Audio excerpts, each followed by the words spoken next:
Hi friends, Siddharth again. आज हम बात करेंगे जॉब सीकर्स वीज़ा 2021। देखो दोस्तों, मैं खुद भी जॉब सीकर्स वीज़ा के थ्रू ही जर्मनी आया था, तो मुझे फर्स्ट हैंड इन्फॉर्मेशन है। प्लीज़ इस वीडियो को पूरा देखिएगा, बहुत इंपॉर्टेंट है। और प्लीज़ इसको मेरे वीडियो को सब्सक्राइब जरूर कीजिए।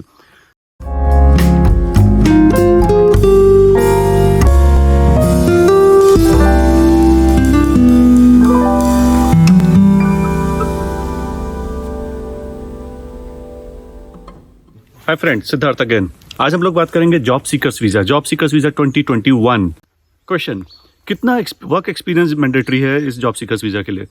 तो देखो फ्रेंड्स, रिटर्न रूल तो 5 साल है, लेकिन फ्रेंड्स अगर आप थोड़ी बहुत भी जर्मन बोल पा रहे हो और आप ये प्रूफ कर पा रहे हो कि you are very serious about working in Germany, तो यकीन मानो दोस्तों, 3 साल वालों को भी जॉब सीकर्स वीज़ा मिल जाता है। ऐसे मैंने कई केसेस देखे हैं। So don't be demotivated. अगर आपको 5 साल से कम का भी एक्सपीरियंस है तो भी आप आराम से जॉब सीकर्स वीज़ा ले सकते हो। फोटो, तो दोस्तों देखो, इसमें अपनी रेगुलर पासपोर्ट साइज फोटो नहीं चलती है। ये लोग सिर्फ एक बायोमेट्रिक फोटो एक्सेप्ट करते हैं, जिसकी डिटेल्स मैंने अटैच कर दी है डिस्क्रिप्शन में। उस पीडीएफ फाइल को पूरी तरह से समझ लीजिएगा, बहुत जरूरी है, क्योंकि बायोमेट्रिक फोटो होना मैंडेटरी है। सो दोस्तों, कई लोग को यहाँ कंफ्यूजन होता है बायोमेट्रिक फोटो और बायोमेट्रिक्स। तो फ्रेंड्स एक बात समझ लो, बायोमेट्रिक फोटो सिर्फ एक फोटो होती है जिसमें कि आपका एक चेहरा होता है और थोड़ा बहुत नीचे तक दिखता है, ठुड्डी और गले तक दिखेगा। This is biometric photo. But biometrics क्या है? बायोमेट्रिक्स बेसिकली आपके फिंगरप्रिंट्स होते हैं। तो ये दोनों चीजें बिल्कुल अलग अलग है, इससे आप कंफ्यूज मत होइएगा।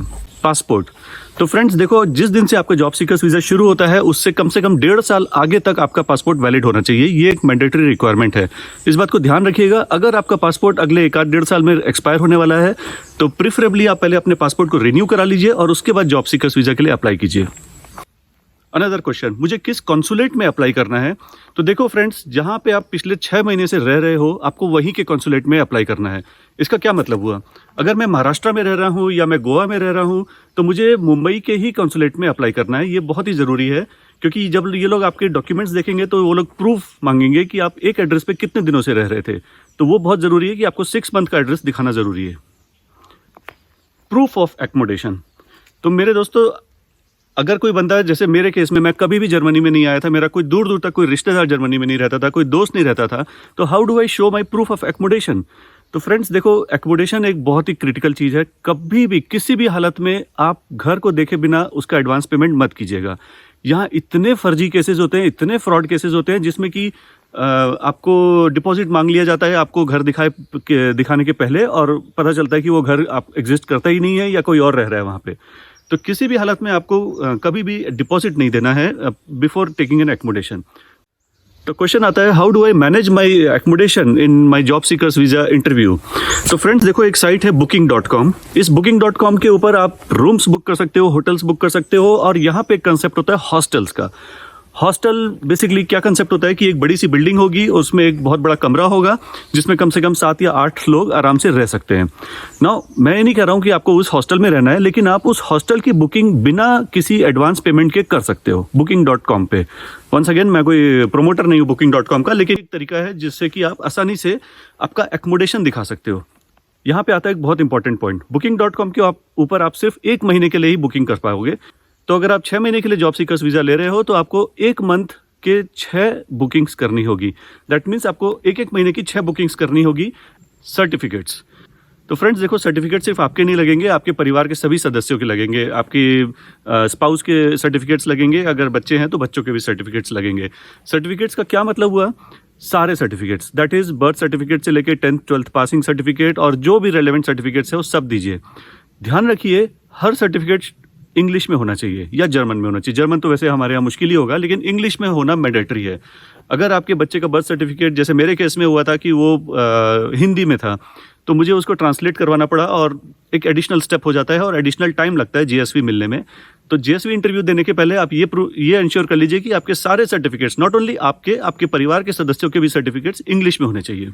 बात करते हैं फ्रेंड्स कवर लेटर की। तो देखो फ्रेंड्स, जब आप किसी भी इस टाइप की जॉब एप्लीकेशंस या जीएसवी इंटरव्यू एप्लीकेशंस करते हो तो आपको एक कवर लेटर देना पड़ता है, जिसमें आप एक प्लान बताते हो कि मेरा क्या प्लान है, how do I plan to get my job in Germany, मेरा प्लान रहने का क्या है, मेरा जॉब सर्च करने का क्या प्लान है। इसका एक सैम्पल मैंने अटैच किया हुआ है डिस्क्रिप्शन में, प्लीज़ उसको जरूर देखिएगा, क्योंकि ये कवर लेटर मेरे लिए काम आया था, मैंने खुद यूज़ किया था एंड इट वर्कड आउट। ध्यान रहे फ्रेंड्स, कवर लेटर में बहुत ज़रूरी है आपका प्लान बी। प्लान बी का मतलब है कि खुदा ना खास्ता, भगवान ना करे, अगर ऐसा हुआ कि आपको रिटर्न आना पड़े, तो what is your next plan of action in India और इन योर होम कंट्री। ये बहुत ज़रूरी है, आपको क्लियरली लिखना होगा। आप कुछ ऐसा लिख सकते हो कि I am a software programmer with 5 years of work experience, I am sure that I will easily find a job when I in case if I have to return back to my country. बहुत important point है friends, Anabin certification. क्या है ये एनाबिन certification? तो देखो friends, जब आप Germany में अप्लाई करते हो या जर्मनी जॉब सीकर्स वीज़ा के लिए अप्लाई करते हो, आपको प्रूफ करना होता है कि आपकी जो एजुकेशन है और आपकी जो यूनिवर्सिटी है वो जर्मनी के कंपैरिजन में कहाँ खड़ी होती है। Where does it stand when we compare your degrees with the German standards. तो इसके लिए एक अलग से वीडियो मैं बनाने वाला हूँ 10 मिनट का, बहुत ज़रूरी है फ्रेंड्स, उसको पूरा देखिएगा, क्योंकि ये एक डिसाइडिंग फैक्टर होता है जेएसवी के लिए। Health insurance oblique travel insurance.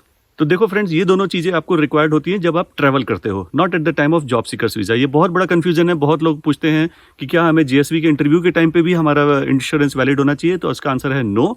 आपके कवर लेटर में आप क्लियरली मेंशन कीजिएगा कि मैं जब ट्रैवल करूंगा तब मैं travel insurance oblique health insurance लूंगा, and that will cover my complete stay in Germany. Next point, verification of documents. तो देखो फ्रेंड्स, ये एक बहुत ही कटु सत्य है, ये एक बहुत ही हार्श ट्रुथ है कि अगर आप मुंबई में हो या दिल्ली में हो तो आपको एक एडिशनल फीस पे करनी पड़ती है for verification of your documents. And Mumbai के लिए मैं जानता हूँ कि it is 45,000 rupees. There is no escape, आपको वो पे करना ही पड़ेगा, क्योंकि मैंने खुद पे किया है और मैंने बहुत कुछ कोशिश किया, मैंने सबसे ट्राई किया, लेकिन 45,000 इन ऑल केसेस हमें 45,000 पे करना ही पड़ता है। इसमें एक वकील होता है जो कि जर्मन कॉन्सुलेट हायर करती है, और वो आपके घर पे आता है, आपके पड़ोसी के पास जाएगा, आपके पिछले घर पे जाएगा और पूरी इन्फॉर्मेशन आपकी निकालेगा। सो ये there is no escape root.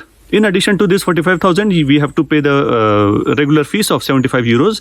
वो बहुत that is a regular thing which everyone has to pay.